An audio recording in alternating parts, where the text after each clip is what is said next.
Virar só um pouquinho? Tá. Boa tarde a todos.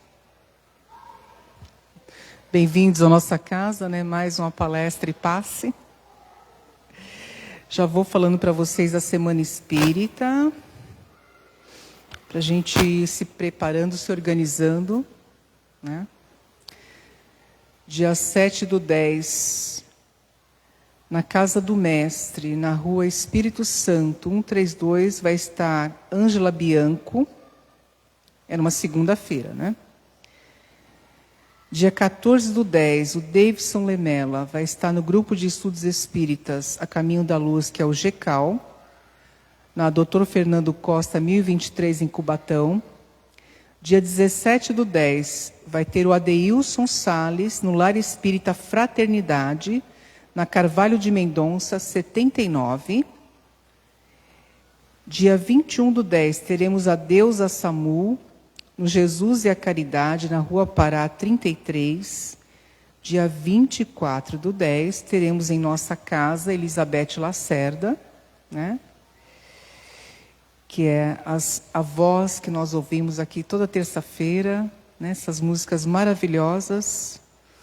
Ela estará conosco aqui dia 24/10, será numa quinta-feira. Todos estão convidados. O Alan Vilches estará dia 28/10, no Lar Espiritual Seara de José, na Evaristo da Veiga 266. O Alan Vilches é um tenor, que é maravilhoso também, vale a pena ir prestigiar ele. E Heloísa Pires, né, vai estar no Seara de Jesus, na Washington Luiz 443, no dia 30/10, que também é excelente. Heloísa Pires é filha de Herculano Pires, né? Então, estão todos convidados para a Semana Espírita, agora em outubro. Tem lá na frente também o prospecto igual esse aqui, com todas as informações que eu estou passando para vocês, tá?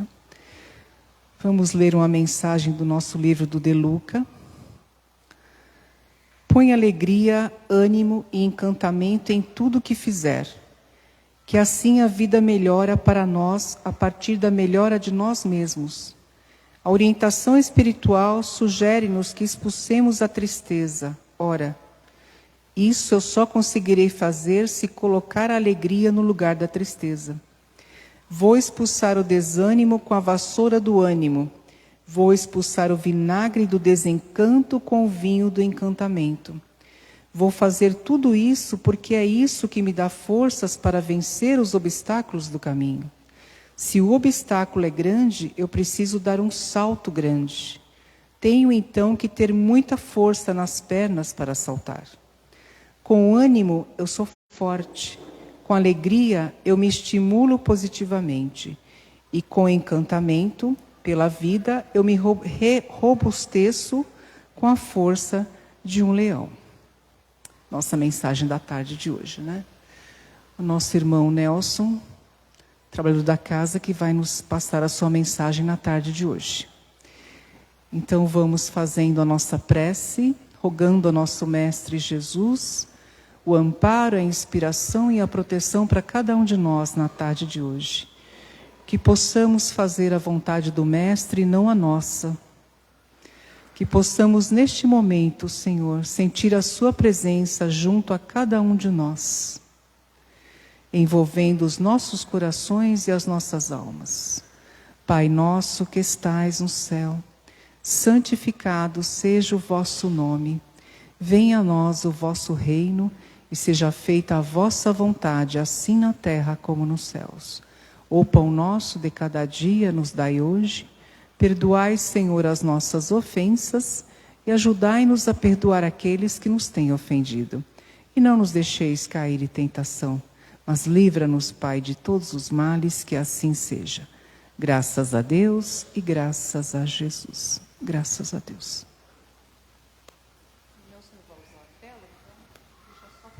Obrigado. Boa tarde a todos. Obrigado, Sérgio. Jesus abençoe os nossos esforços de modificação. Que o Mestre nos abençoe nesta tarde, oferecendo tudo aquilo que precisamos, que necessitamos, que viemos buscar, e que nós possamos sair daqui bem melhores do que quando aqui chegamos. Hoje nós vamos refletir um pouco sobre o que nós estamos fazendo aqui no planeta, nesta experiência, nesta vivência. Quais são os objetivos da nossa existência? Quais são os objetivos de tudo aquilo que acontece conosco? E nós vamos falar um pouco sobre um dos grandes objetivos que nos trazem até aqui, que é o objetivo da iluminação interior. Nós estamos aqui, em última instância, para buscarmos, para conquistarmos, para fazermos tudo aquilo que nos compete, para nos iluminarmos interiormente.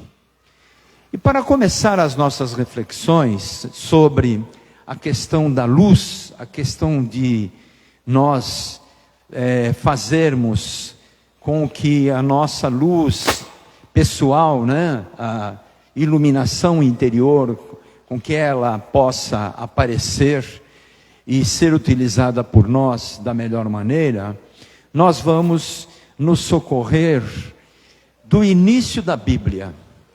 O primeiro livro da Bíblia, que tem por nome Gênesis, ele traz lá no início dele, de forma simbólica, logicamente, porque foi uma transmissão oral de 2000 anos antes de Cristo, que as coisas vieram vindo e foram sendo transmitidas de pai para filho, de família para família.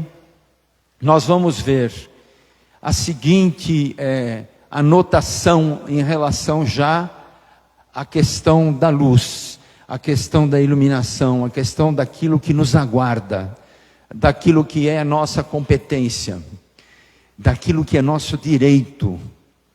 No princípio, Deus criou a terra. A terra estava informe e havia trevas. As trevas cobriam o abismo e o Espírito de Deus, logicamente, é de forma figurada.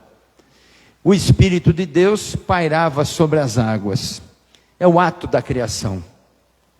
Deus disse: faça-se a luz, e a luz se fez. Deus viu que a luz era boa e separou a luz das trevas. Deus chamou a luz dia e as trevas noite. Sobreveio a tarde e depois a manhã, e foi o primeiro dia. Essa colocação é uma colocação logicamente figurada, trazida lá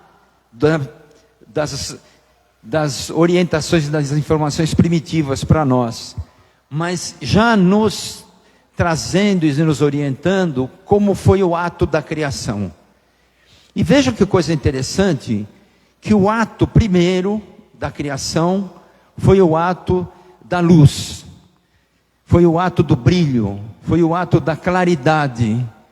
Isso já representa para nós algo muito importante para refletirmos. O que representa a luz e o que representam as trevas. Para quê? Quais são os nossos objetivos?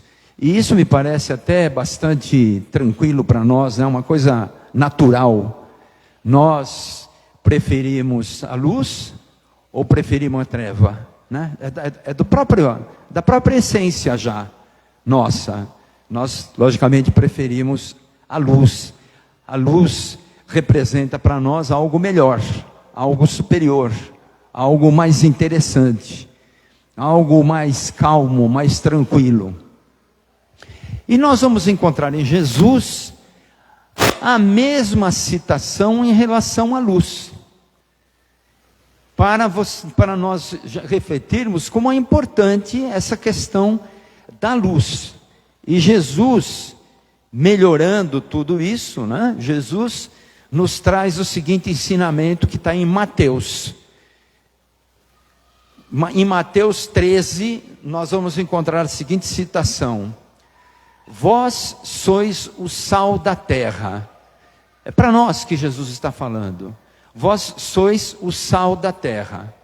Se o sal for insípido, com o que há de se salgar, de temperar? Se o sal for sem sabor, se o sal não for aproveitável, se o sal não for de qualidade.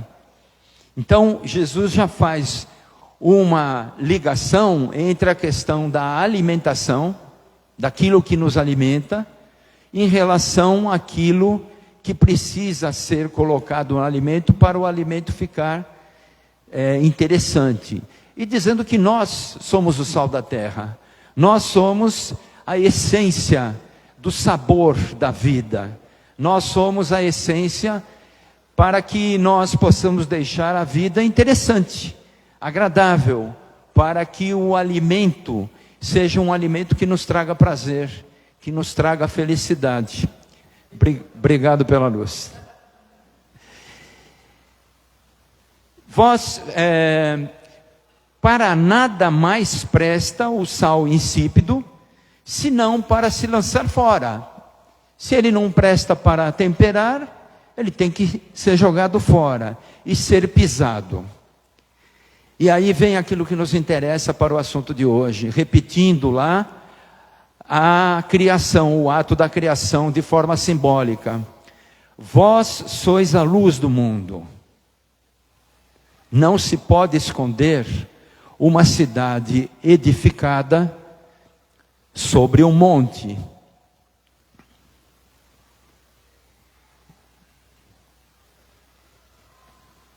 Não se acende a candeia e se coloca debaixo do alqueire, ou seja, não se acende uma lamparina e se coloca debaixo da mesa.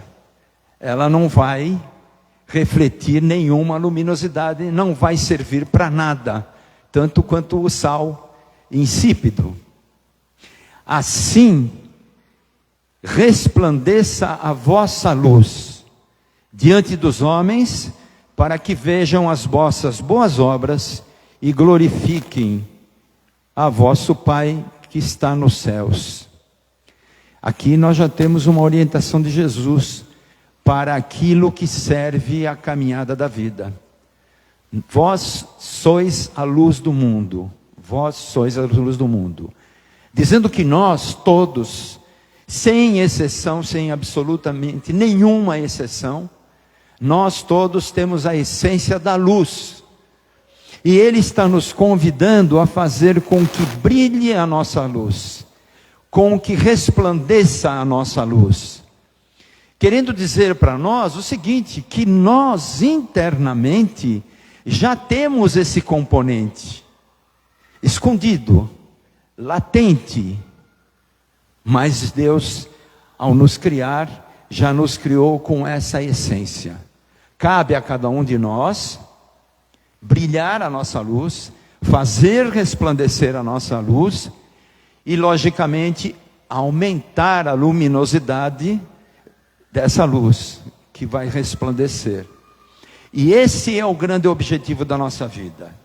Quando Jesus nos coloca, brilhe a vossa luz, Ele está querendo dizer para nós o seguinte: esta é a missão de cada um de vocês. Vocês têm que fazer tudo aquilo que é necessário para que vá para fora de vocês aquilo que está lá dentro, escondidinho, aquilo que está ainda represado porque vocês ainda não tiveram a competência, não tiveram a habilidade, não refletiram a respeito para colocar para fora a luz. Bonito, né? Mas e daí? O que isso representa? Essa é a questão. O que Jesus está nos convidando? Resplandeça a vossa luz. Coloque para fora a vossa luz. Nós temos agora que interpretar o que Jesus estava querendo dizer e descobrir nas suas palavras o que ele diz para nós, o que ele quer dizer para nós, para que nós possamos brilhar a nossa luz, colocar para fora a nossa luz. E esse é o trabalho que nos compete. A luz está lá dentro, escondida. Nós precisamos fazer tudo aquilo que nos compete, para que nós possamos nos tornar seres luminosos. Querem um exemplo? Que vai ficar fácil para todos nós entendermos? Será que o Chico colocou para fora a luz dele ou não? Ou ele viveu em trevas? Ou ele escondeu a luz que ele tinha? Façamos disso o nosso exemplo. Fazer brilhar a luz é aquilo que esses grandes luminares fizeram em suas vidas. Eles tinham luz, tanto quanto cada um de nós que está aqui. Eles tinham a essência da luz, tanto quanto cada um de nós que está aqui. Qual é a diferença? Eles colocaram para fora. Eles fizeram o trabalho que precisava ser feito para brilhar a sua luz, para que ela transparecesse. Ora, mas para ela transparecer, ela tem que vencer obstáculos, porque não é só fazer assim. Estalou o dedo, apareceu a luz. Para que a luz apareça, porque a luz está muito interiorizada em todos nós, nós precisamos afastar tudo aquilo que está apagando a luz. Como é que uma dona de casa faz? Como é que nós fazemos, né? Porque hoje já não é só dona de casa. Como é que nós fazemos quando nós queremos que brilhe a nossa casa? Que o assoalho da nossa casa brilhe. Que as paredes fiquem brilhantes. Que a casa fique agradável. O que a gente faz? A gente limpa.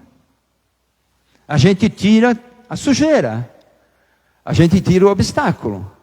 A gente põe em ordem tudo aquilo que estava em desordem, para que as coisas apareçam. É uma observação um pouco pálida, um pouco pobre, mas é a observação que pode ser útil para todos nós. É isso que nós temos que fazer. E o que Jesus está nos dizendo é exatamente isso. Brilhe a sua luz. Mas nós vamos tentar traduzir, porque o que é luz? O que é luz? Luz é eu ter uma lâmpada aqui interior e aparecer e iluminar e ficar iluminando todo esse nosso ambiente? Isso é que é luz? Isso é a luz que a qual Jesus se refere? Essa é a luz? Ou a luz é aquilo que nós, no nosso comportamento, mostramos? Quando nós falamos assim, aquela pessoa é uma pessoa iluminada. É porque ela solta um clarão mais forte? Então eu faço um pouquinho desse. Melhorou? Melhorou? Vamos. Será que aquela pessoa está... ou quando nós falamos que ela é uma pessoa iluminada, é porque o seu comportamento é um comportamento iluminado. O comportamento é um comportamento que demonstra que ela tem luz refletido através do... Qual é a palavra que nós podemos substituir? Qual é a palavra, por exemplo, vamos lembrar novamente do Chico. Qual é a palavra que nós podíamos dizer que o Chico, agora eu falo mais perto, mais longe? Assim, tudo bem. Qual é a palavra que nós podemos lembrar que o Chico era luz através do quê? Começa com A e termina com mor. Amor. Quando Jesus nos diz, brilhe a vossa luz, Ele está querendo dizer, mostre o teu comportamento transforme-se no teu comportamento para ser uma pessoa que pratique o amor. É o convite que está sendo feito para nós. O amor. Quando a gente fala para acabar com a sujeira toda, com aquilo que nos atrapalha, é exatamente isso. É tirar a sujeira, né? Limpar a casa para o assoalho ficar bonito, ficar brilhante. Nós temos que tirar a sujeira, o pó, tudo aquilo que está ruim, né? Que é o que? Orgulho, vaidade, vingança, prepotência, indiferença. Esse é o convite que Jesus faz para nós. Quando ele fala, brilhe a vossa luz, retira tudo aquilo que atrapalha, retira tudo aquilo que faz com que o teu espírito seja opaco e não luminoso e não brilhante à vista dos benfeitores espirituais que eles veem. Nós não temos capacidade de ver, né? A luz uns dos outros, a aura maravilhosa. Mas os espíritos evoluídos veem. E eles conseguem nos identificar. E exatamente por isso. Aí sim é a luz. Aquele ali, ó, que nós estamos vendo, é iluminado. Sabe por quê? Porque ele é amoroso. Aquele lá ainda está precisando caminhar um pouco. Ele tem a aura dele opaca, porque ele ainda não consegue praticar plenamente o amor. Ele ainda se vê as vias de ciúme, de prepotência, de indiferença. Ele ainda se vê desse jeito, ele ainda é indiferente à necessidade do próximo. Então esse é o convite que nos é feito. E nós vamos pegar aqui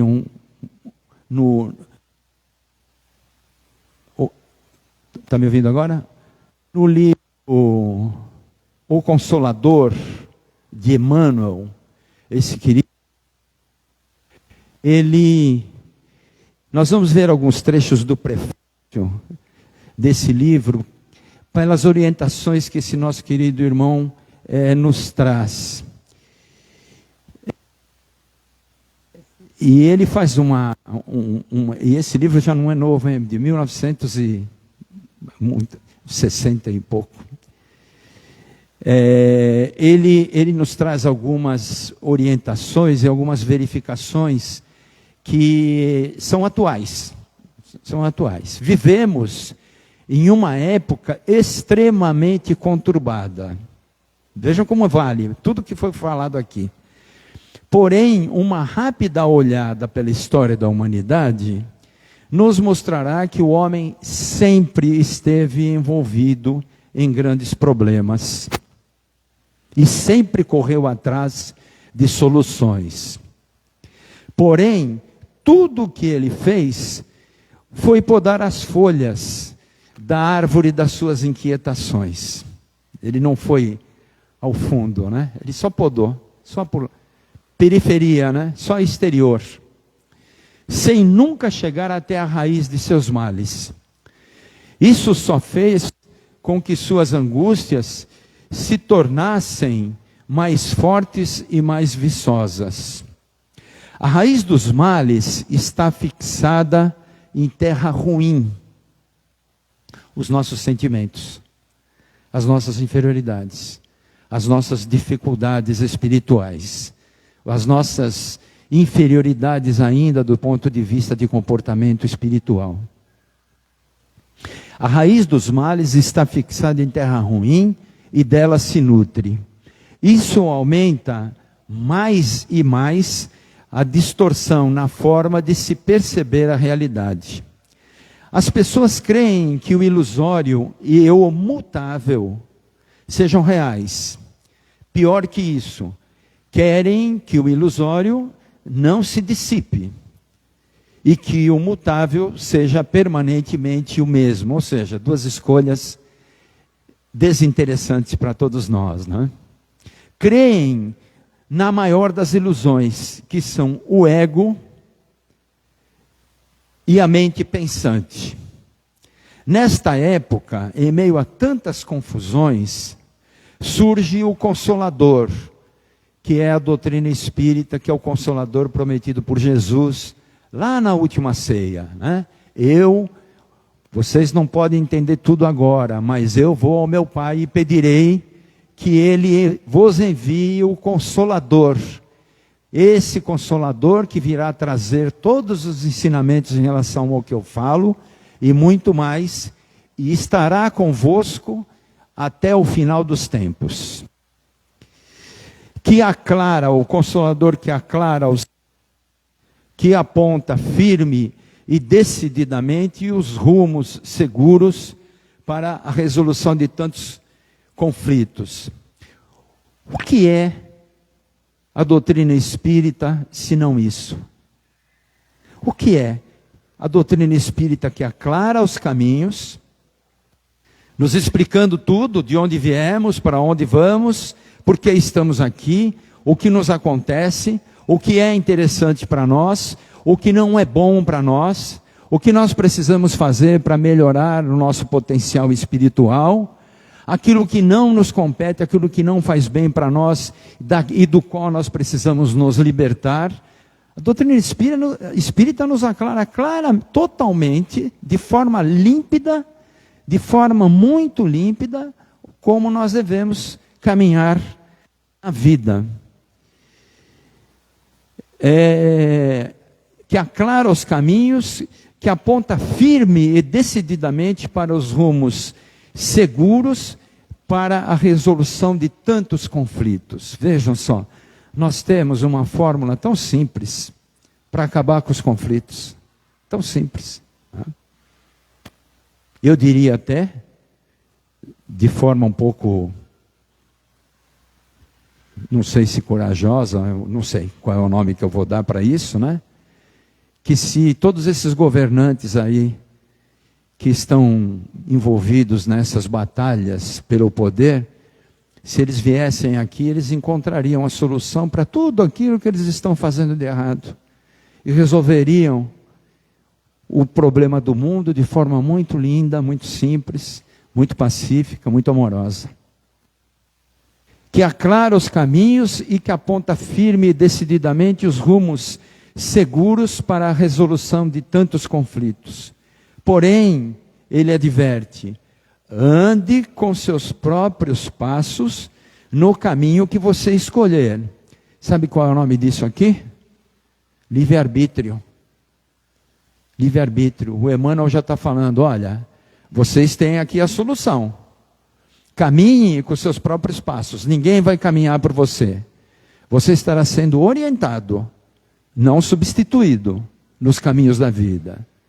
Nem Jesus, nem o Deus, nosso Pai querido, virão aqui para nos substituírem naquilo que nos compete. Isso é nosso. Senão nós não valeríamos a pena, né? Seríamos marionetes, autômatos. A opção é sua. Fique com a dor ou caminhe em direção à paz. A escolha é sua. Fique com a dor ou caminhe com a paz. Você vai um dia caminhar com a paz? Vai. Graças a Deus isso existe, e é verdade. Só que nós é que vamos escolher por quanto tempo nós vamos demorar na dor, para um dia chegar no caminho lindo, maravilhoso, nas veredas da paz. Nós é que vamos escolher. A paz nos aguarda. Isso é a única coisa que é certeza. É a única palavra aceita, o único significado aceito no Espiritismo para a palavra destino. Destino. O Espiritismo aceita a palavra destino como perfeição, como total perfeição. Seremos os anjos do Senhor, mas cada um de nós vai ter que construir as suas asas para voar até o Pai. Cada um de nós. Ou vamos continuar no caminho da dor, que não é bom, né? Ninguém gosta dele. Ninguém quer o caminho da dor. Nós precisamos fazer um trabalho. Nós precisamos mostrar sabedoria, inteligência já, nessas épocas da vida, para modificarmos os nossos caminhos, para fazer brilhar a nossa luz, como fomos convidados há 2000 anos pelo Mestre querido. Você decide e assume o resultado.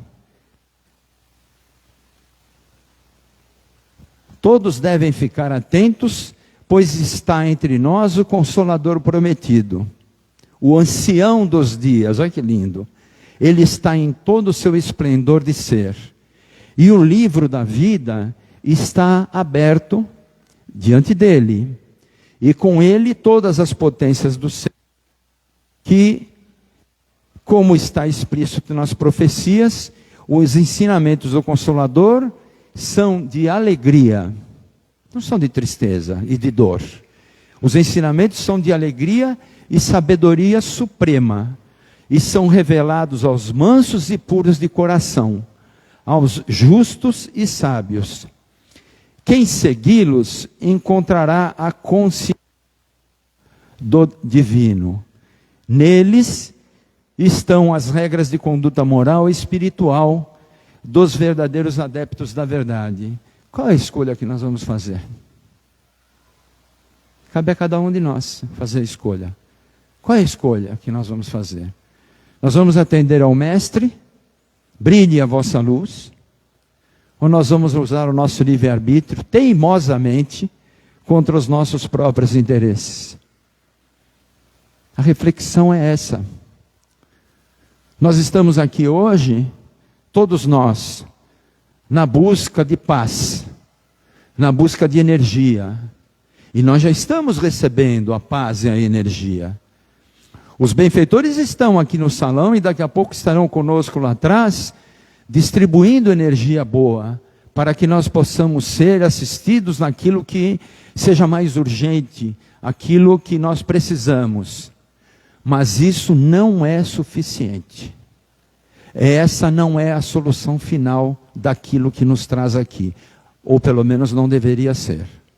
A solução final é nós estarmos aqui e sairmos daqui com a decisão tomada de nos melhorarmos. Com a decisão tomada de que cada vez mais nós precisaremos menos das assistências do passe, né? De dar tanto trabalho para os benfeitores espirituais, porque nós estaremos fazendo o caminho, ajudando a eles nos ajudarem, nós estaremos fazendo o caminho também com as nossas pernas, né, mais fortes. Como dizia a Rita, estava falando do De Luca, né? Como fala lá o De Luca, né? As pernas fortes, para dar um salto maior. Olha que bonito que o De Luca nos deixa. E na medida em que eu fico com mais musculação espiritual, eu estarei facilitando, precisarei, sem dúvida, ainda por muito tempo, mas eu estarei facilitando as ajudas que nos são trazidas. Nós estaremos ajudando os benfeitores espirituais.